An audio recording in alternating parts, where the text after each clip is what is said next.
start, but I knew because I was training with him being the starter, so I knew when the gun was going to go. Yeah. So I got that start, and I just held on to that, held on to it. And a little thing for you is about 12 months ago, I think it was 12 months ago.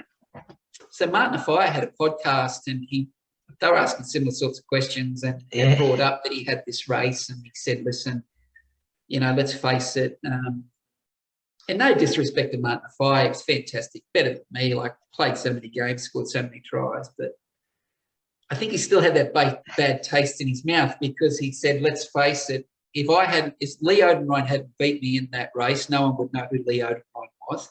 And I agree with him, probably correct. And he said, if you watch the game that Parramatta won, I scored a couple of tries against him as well. And if you watch the game too, just because he scored the tries, it was cut back in by the centre, turned Martin Offiah back inside. So he went back infield, and I had to turn and chase, but he wasn't actually straight on marking me when he scored those tries.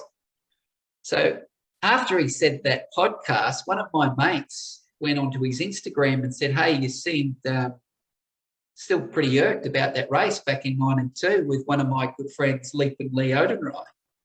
And he goes, and in the message, he goes, I actually spoke to Lee Oudenryn, and he told me that he beat you fair and square that night, and he would do it right now as well. Put your money where your mouth is. Next minute, a promoter got online and contacted Martin Offiah, and he put them onto his managers, and it was all ready to kick off for another reunion last year. Okay, yeah. And Martin Offiah apparently said he wanted £10,000. He wanted flights, and they were going to set up a luncheon and do all that stuff. And then a couple of weeks after that, he got in touch with that promoter, and he said, I need some more time to think about it. And I can understand that, because I started training. I've been trying to keep fit and all that. Yeah. And you think I could not get an injury? I was the first one to put my hand up. Thank God that didn't happen. He probably would have beat me anyway, because he looks super fit for his age.